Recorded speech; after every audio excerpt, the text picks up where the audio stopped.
መንግስት ቴዲ አፍሮን በመሸለም የጋራ ጠላቶቻቸውን ማሳፈር አለበት።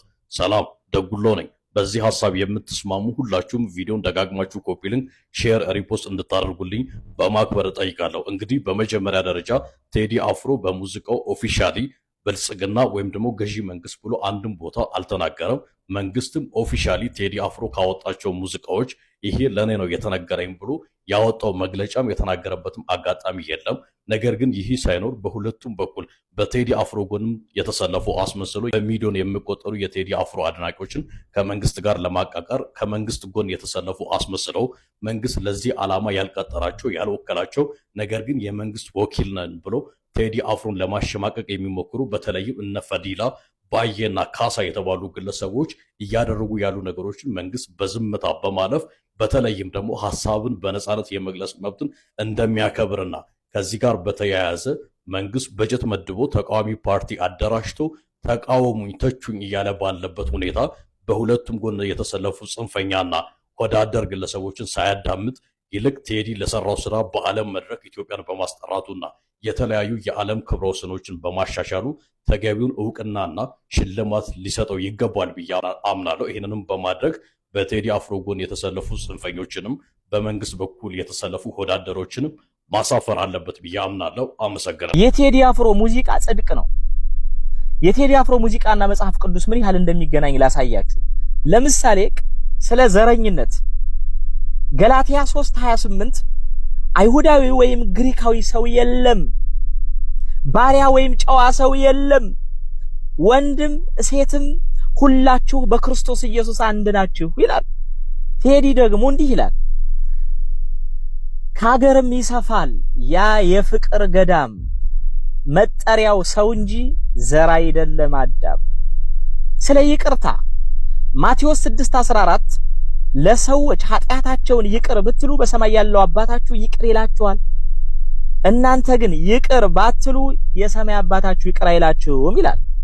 ቴዲ አፍሮ ደግሞ እንዲህ ይላል፣ ኦሲሳ ኦሲሳ ኦሲሳ ማንዴላ ይቅር አባ ብሎ እንዳስጣለ ቢላ፣ በተስፋዋ መሬት እንዲፈጸም ቃሉ ሞፈሩን ያዙና ይቅር ተባባሉ።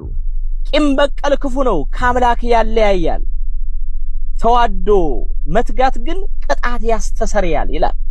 ቃል ኪዳንን ስለመጠበቅ መዝሙር 89:34 እንዲህ ይላል፣ ኪዳኔን አላረክስም ከከንፈሬ የሚወጣውን አልለውጥም ይላል። ቴዲ አፍሮ ደግሞ ያሉት ከሚጠፋ የወለዱት ይጥፋ ይላል። ሌብነትን ስለመቃወም መጽሐፈ ምሳሌ ምዕራፍ 28 ቁጥር 6 በጠማማ መንገድ ከሚሄድ ባለጸጋ ይልቅ ያለ ነውር የሚሄድ ድሃ ይሻላል ይላል። ቴዲ አፍሮ ደግሞ እንዲህ ይላል፣ ደልቶኝ የሞላ ኑሮ መኖር ባልጠላም ገንዘብ ለማግኘት ብዬ እኔ አላጣም ሰላም፣ አንገት ከሚሰበር ባይበላስ ቢቀር ይላል ቴዲ አፍሮ። ስለ አንድነት መጽሐፈ መክብብ 4:12 በሶስት የተገመደ ገመድ ቶሎ አይበጠስም ይላል። መዝሙረኛው ዳዊት ደግሞ ወንድሞች በህብረት ቢሆኑ መልካም ነው ይላል። ቴዲ ደግሞ እንዲህ ይላል፣ እስከ መቼ ድረስ ተለያይቶ ኑሮ አንድ ኢትዮጵያ ልንሆን ቁርጥ ነው ዘንድሮ፣ ድንገት ስለለየን ፍርደ ገምድል ዳኛ፣ አባይ የሞላ እንጎላለንኛ። እነዚህ ስንኞች ጽድቅ ናቸው ኃጢአት ናቸው የሚለው ለእናንተ ነው ምቶ። እኔ የሚመስለኝ ግን ማቴዎስ 7:15 የበግ ለምድ ለብሰው ከሚመጡባችሁ በውስጣቸው ግን ነጣቂ ተኩላ ከሆኑ ሐሰተኞች ነቢያት ተጠንቀቁ፣ ከፍሬያቸውም ታውቋቸዋላችሁ ይላል። በጣም እኮ የሚገርም ነው። አሁን በእነዚህ ስንኞች ውስጥ እንደው ሰይጣን ካልሆነ በስተቀር እንደው ሰው ይቃወማል እነዚህን ስንኞች። አያችሁ፣ የበግ ለምድ ተኩላ ለብሰው ሰይጣንን በህብረተሰቡ ውስጥ ለማስረጽ ስለሆነ የመጡት እንደውም እነዚህ ሙዚቃ በኩል እንኳን ቢሆን ወንጌሉ ሲመጣ እውነተኛው ወንጌል ቃሉ ላይ ስለሆነ ያለው ቃሉ ሲነካቸው ተንቀጠቀጡ፣ ሴራቸው ፈረሰ። ሲቀጥል ሙዚቃ ኃጢአት ነው። እሺ ኃጢአት ነው። እናንተ ኃጢአት አሰሩ? ኃጢአት ነው የተባለው አንድ ኃጢአት ነው። ሙዚቃ በቃ አንድ ኃጢአት ነው። ሌላ ሰው ኃጢአት አይሰራም፣ አይዘሙትም። ሐሜት ራሱ እኮ ኃጢአት ነው። ውሸት እኮ ኃጢአት ነው። እኛ ስንት ኃጢአት ስንሰራ ይዋልን ሙዚቃ ኃጢአት ነው ብለክ ልኮንን በምን ሞራል ነው የምትደፍረው? አደርሱላችሁ። ይህ የቢቢሲ ሪፖርት ነውና በተለያዩ ፔጆቻቸው ላይ ሚሊዮኖች የኢትዮጵያዊውን ኮከብ መንግስትን የሚቃወሙ ዘፈኖች እየሰሙ ነው ይላል እና the freezing is not ከሙዚቃ ምናምን ጋር የተገናኘ ሳይሆን ከመንግስትና ከተቃውሞ ጋር የተገናኘ ነው እና I think እንደዚህ የሆነበት ምክንያት because of መጀመሪያ ራሱ the government በወሰደው some actions እና ይሄ አንድ አሜሪካ ውስጥ የተደረገን በጣም ታሪክ እንዳስታውስ አደረገኝና በ1930ዎች ውስጥ ቢሊ ሆሊዴይ የምትባል የጃዝ ሙዚቀኛ ነበረችና በ1939 ሊንቺንግንና ጥቁሮች ላይ የሚደርስን በደል ተቃውማ የሰራቸው አንድ ሙዚቃ ነበር እና እዛ ሙዚቃ ላይ በጊዜው የነበረው መንግስት ያው የነጮች የበላይነትን የሚያቀነቅን ስለነበር ያንን ሙዚቃ ስላልወደደው በጣም እሷ ላይ ጫናዎች ይደርሱ ነበር ከፌዴራል ኤጀንቶች ማስፈራሪያዎች ዛቻዎችና ይህንን ሙዚቃ እንዳትጫወች ናይት ክለቦች ላይ የሚሉ ብዙ ተጽዕኖዎች ተደርገውባታልና በተደጋጋሚ የታሰረችበት አጋጣሚ ነበር ይሁን እንጂ እሷ ይህንን እምቢ ስላለች ፕላስ ደግሞ መንግስት ራሱ ሬዲዮ ስቴሽኖች ላይ እንዳይሰማ ብላክ ሊስትድ እንዲሆን ጫና ስላረገ ሙዚቃው እንደ መጥፋት እሷም ታዋቂነቷ ጨመረ ሙዚቃውም እንደ አንተም እንደ ፕሮቴስት አንተም እየተወሰደ መጣና በተለይ በ1950ዎቹ ሲቪል ራይትስ ሙቭመንት ላይ ሰዎች በጣም ተጠቀሙበትና አይ ቲንክ ኢትዮጵያ ውስጥም this case happened ነገር ማለት የቴዲ ሙዚቃ የማይሰሙ ሚሊዮንስ ኦፍ ፒፕል ይኖራሉ ከእምነትም ጋር ተያይዞ ከፐርሰናል ቪውም ጋር ተያይዞ ግን አሁን ሙዚቃው እንዴት ነው መግለጫ እንዳይሰጥ ተከለከለ ምናምን የሚሉት ነገሮች they had እንዴት ነው ሪቨርስ ኢፌክት ነገር ስለዚህ ምንድነው ይሄ ሰው ምን ቢል ነው ይነን ያህል ምናምን የሚልና ሐሳቡን የሚደግፉ ሰዎች የበለጠ ሞር ላይክ እንዴት ነው ይሄ በቃ ሐሳባችን ነው እንዲሉና ሞር በጣም outwardly ሐሳባቸውን እንዲገልጹና ፕላስ ለሱ ከፍተኛ ድጋፍ እንዲሰጡት ሆነ so this is like a strategical blunder ነገር like the government shoot itself in the foot ፕላስ ቢሆን እንዲያው ሚሻል የነበረው ኦኬ ሐሳብ ነፃነቱን ደግፋለን አንድ ሰው ነው የፈለገውን ይበል ነገር so it would be just 1% አይነት ቢሆን የተሻለ ነበር ግን now it's having the reverse effect so ነፃነትና freedom of speech ለማንም ቢኖር ደስ ይላል የቴዲ አፍሮ ኢቶሪካ አልበም አሁንም በዓለም ዙሪያ መነጋገሪያነቱን ቀጥሏል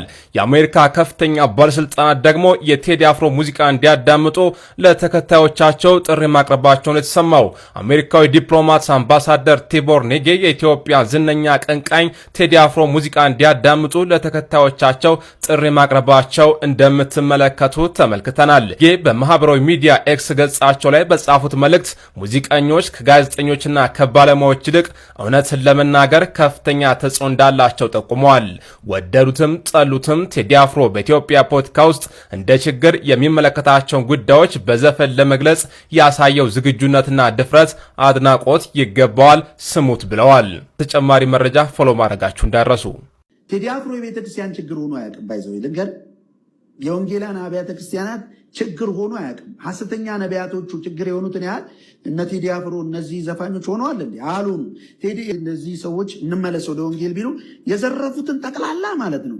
ተናዘው በአደባባይ ወደ ቤተክርስቲያን መመለስ አለባቸው ዘራፊዎች ናቸው ብለህ ታምናለህ እንዴ በዶላር ጸሎት እየሸጡ ገስታውስ እያከራዩ ውጭ ሀገር ድረስ ቤት ተከራይተው እንጸልይላቸው ለሙሉ ዶላር ሰብስበው እየጠፉ እየመጡ ይሄ ሁሉ ያለባቸው በእግዚአብሔር ቃል መሰረት ታዲያ ምንድነው የሚላቸው መጽሐፍ ባጭሩ እያልከን ያለው ቴዲ አፍሮን የመቃወም ሞራል የላቸውም እያልከ ወይ መንፈሳዊ ግራውንድ የላቸውም እያልከ ወጥቶ ዘፈኑ እንዳይሳካ ዘጋውት እያሉ አደባባይ ላይ ካሜራ ላይ ራሱ መጸለይ ግብዝነት እንጂ መጽሐፍ ቅዱሳዊ አይደለም የለም ፍጹም ተቀባይነት የሌለው ነው ብለ በአንድ ቤተ እምነት ውስጥ ሆነ ስትቃወም ስለሰማው ነውና እንዴት አንተ የወንጌል አገልጋይ ሆነ ቴዲን ደግፈ ሱራፌል ልትቃወም ቻልክ እኔ ስለ ዘፈን አላነሳውም አይ ቲንክ ያነሳውት ስለምንድነው ሱራፌል ስለ ጠንቋዮች ስለ ዘንዶ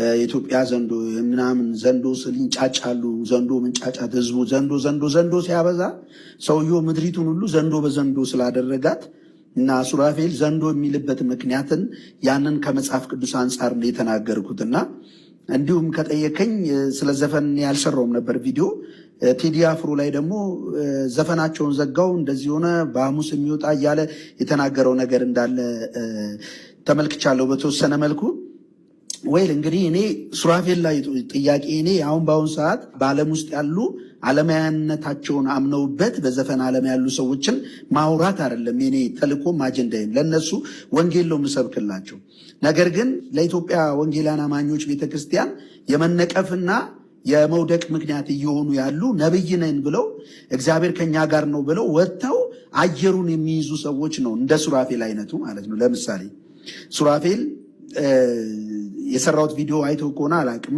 እሱ እንግዲህ